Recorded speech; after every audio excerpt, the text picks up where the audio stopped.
Hello students, welcome to Insights Agni Initiative. In today's video, we are going to discuss about following 5 topics. We start with the topic illegal immigrants, then Global Cooling Watch Report 2023, Agni-1 Missile, Italy pulls out of BRI Pact, and finally we'll end this video with the topic of Article 99 of the UN Charter in the context of Israel and Palestine crisis, Israel and Hamas war. So regarding these 5 things, we are going to discuss in this video. The first one is regarding the illegal immigrants. This particular news is related to Assam. In Assam, there is one agreement called Assam Accord. That Assam Accord will tell you, okay, what is the cutoff date. Here the cutoff date means people who came from Bangladesh to Assam, after the date, they will be identified as foreigners and they will return back to Bangladesh. So that cutoff date. There is a controversy or contradiction regarding the cutoff date. That cutoff date contradiction recently it approached to Supreme Court. Now Supreme Court is considering what should be the cutoff date to consider someone as a foreigner in Assam. Let's see. Supreme Court of India is currently addressing the challenge related to Assam Accord 1985, which is centered around the illegal immigrants, the rights of indigenous Assamese citizens, because obviously when you able to identify illegal immigrants and send them back to their country, you can protect the rights of the indigenous Assamese citizens. In response to this issue, the migrants from Bangladesh entered into Assam. Regarding this, actually initially there was a cutoff of 1951, later they changed into 1971. Let's see. Assam Accord was made in 1985 between the government and all Assam Student Union. Actually, all Assam Student Union at that time demanded that Assamese rights and Assamese opportunities are being taken away by immigrants who came from the Bangladesh. That is their actual demand. It determines the consideration of foreigner in the state of Assam. The NRC, which was published in 2019, is also based on this cutoff date mentioned in the Assam Accord. The cutoff date and section 6A.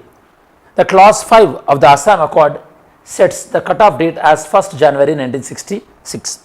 But after it was amended through Citizenship Amendment Act and we added the section 6A. 6A is saying that cutoff date will be the 24th March 1971, and now this 24th March 1971, the constitutional validity of this date was questioned before the court. The discrimination, on what grounds they are questioning? Based on the grounds of discrimination. Because for the rest of the India, when we are taking the cutoff date for determining citizenship is July 1948, then why we are considering it is 1971? It seems to be arbitrary, and it is also the discriminatory regarding in relation to the indigenous people of Assam. Okay, so this is the issue number 1. Meanwhile, tell me students, what are the popular national parks present in Assam? Put your answer in the comment section. Second one, keeping it chill. This is regarding the COP28. In COP28, Global Cooling Pledge was being proposed. This is about whatever the emissions which are releasing from the cooling equipment, that emissions have to be reduced. You know that previously from ACs, lot of chlorofluorocarbons used to be emitted. We reduced those emissions. Now we would like to reduce further emissions which are emitting from the cooling devices. So what are the target years and how much India is contributing and how much developed countries are contributing, and some countries are already having their national cooling action plan. Whether India is having such kind of plan or not, we are going to see. So at COP28, UNFCCC and the United Nations Arab Emirates and Cooling Coalition, they launched a Global Cooling Pledge, GCP. In this context, there was one report also been released, Global Cooling Watch Report, keeping it chill. This is about how to meet the emission standards in relation to the UN Environmental Program led Cool Coalition. Okay, let's see what is this all about. It is about reducing the emissions from the cooling equipment. How we can achieve? We can achieve that in following 3 ways. Passive cooling, higher energy efficient standard, that means using like 5-star rated equipment like that. By improving the energy efficiency, we can reduce the carbon emissions from the cooling equipment. a faster phase down of climate warming refrigerants.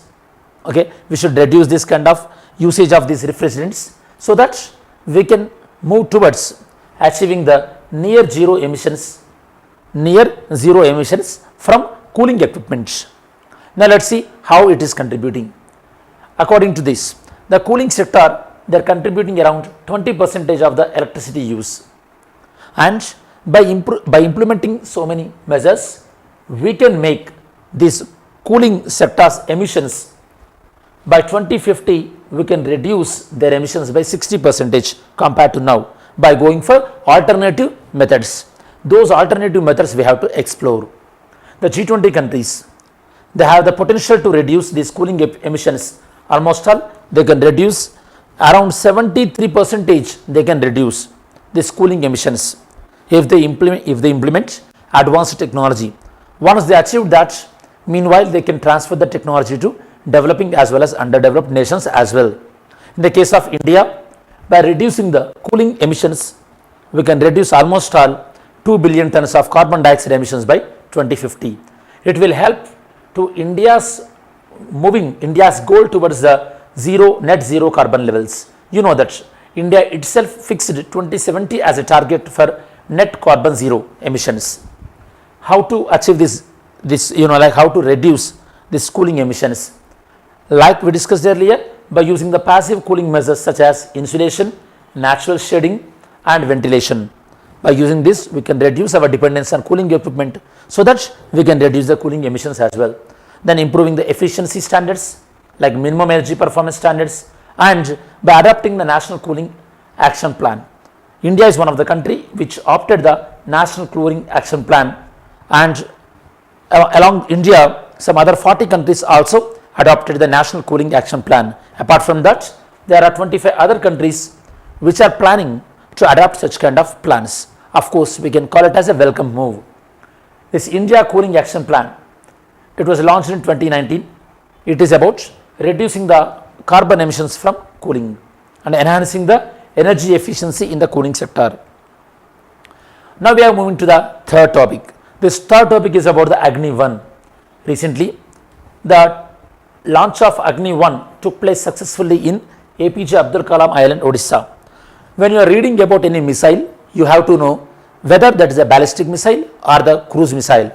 Tell me students, these Agni missiles are the ballistic missiles or the cruise missiles? Put your answer in the comment section. Then you have to know range. Then which country is launching that, where it was launched, which organization was behind that, especially if it is India. Now let's see. Agni-1 developed as a part of Integrated Guided Missile Development Program. It is a series of missiles that includes Prithvi, Nag, Akash and Trishul. We will discuss about these missiles as well now. This is the short range ballistic missile. Its target is 700 kilometers. Agni-5, it is intercontinental ballistic missile. It can cross even continents to achieve its target. These ballistic missiles, they carry rocket technology because they go out of the atmosphere and they'll come back to the atmosphere. In that phase, when it is out of the atmosphere, it should have the oxygen. So they work based on the rocket technology, payload and nuclear capability. Now we upgraded the Agni-1 so that it can carry almost all 1000 kg of payloads, which includes the nuclear warheads. It goes through single stage solid propellant. And this Integrated Guided Missile Development Program, it was launched in 1983, led by APJ Abdul Kalam, and aim is about self-sufficiency in the field of missile technology. You know that we are having the two nuclear countries beside us, China and Pakistan, so that we should always improve, regarding our defense capabilities, so that we can deter other countries. That is our main policy. 5 types of missiles: Agni missiles, just now we discussed; Prithvi missiles, these are also ballistic missiles; Nag, anti-tank missiles; Akash, medium range surface to air; Trishul, short range surface to air. These are the various types of missiles. Apart from Agni, we are developing under Integrated Guided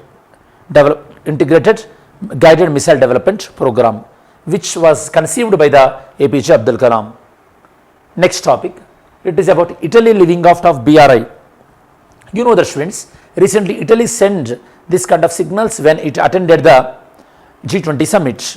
And recently, Italy head of the government also commented that the names of the head of the government of Italy and head of government of India, Modi, comment together as melody. That was that hashtag also trending in the social media. You might have know that.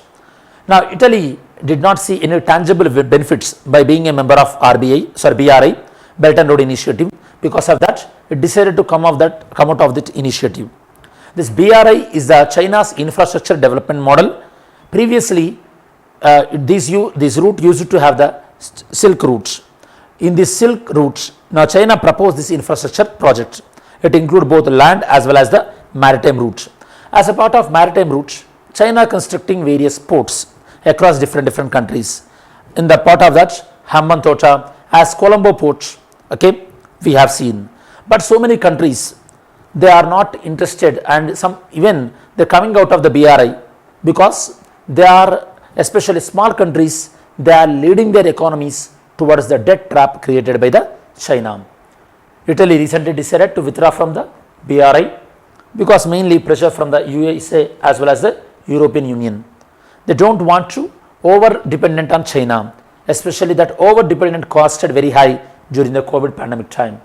The BRI has already experienced a retrenchment. That means some countries are coming out of it.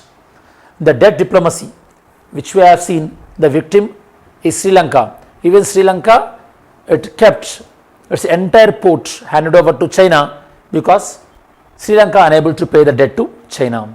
This Belt and Road Initiative proposed in 2023 by President Xi Jinping aim to revive the China's ancient roots.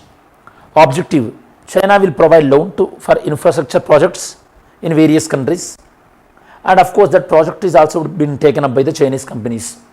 This development includes ports, industrial hubs, special economic zone and military facility. Members, as of 2023, number of countries present in BRI are 151. India is completely opposing the BRI because one of the component of BRI, that is China-Pakistan economic corridor, it is going through Pak occupied Kashmir. So India always expecting that China should consider POK as a part of India, but China not honored that. Because of that, we boycotted the even BRI summit as well. Fifth topic, this is about Article 99 of the UN Charter. Recently, UN Security Council, it invoked Article 99 to establish a peace between the Israel and Hamas.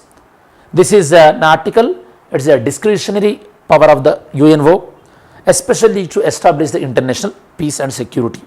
Let's see. Israel's ongoing military attacks on Gaza, UN Secretary General Antonio Guterres invoked Article 99 of the UN Charter to establish a ceasefire.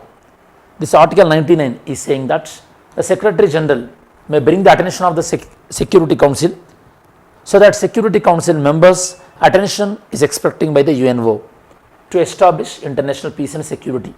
Tell me students, which article of the Indian Constitution is promoting the international peace and security and India's efforts regarding that? This is seen as completely discretionary power of the Secretary General of UNO. Previously, this Article 99 was invoked in the case of Republic of Congo and with respect to Tunisia in 1991 and 4 times 1960 Congo just now, East Pakistan 1971, Iran 1979 and Lebanon 1989. During this time, this Article 99 was invoked. UN Charter. UN Charter is a same like how Constitution is to India. It is a founding document based on this. UNO functions and UNO powers were defined. Founding countries, the founding countries signed on UN Charter were 51 nations. India was one of the country which signed on the founding charter of the UNO. And member countries supposed to be bound to the UN Charter, but however in practice many member countries occasionally they are violating the UN Charter as well. Yesterday's video question, the Miyawaki method is well known for what? Creation of mini forest in urban area. Mini forest in urban area. Now let's see today's question. Today's question is, consider the following statement related to Green Climate Fund. Green Climate Fund was set up in 2010 under the Paris Agreement. 2010 and Paris Agreement, you have to check. It was created to channel funding from developed countries to developing countries. Developed countries to developing countries, MCQ. Next, mains question. How is illegal migration in India a major internal security challenge. Also discuss the existing legal framework to deal with this issue. This question is regarding the illegal migrants. As we reach to the end of this video, let us do the quick revision of the topics. In this particular video, we discussed about following 5 topics, and this is the detailed analysis of the today's current issues. Thank you.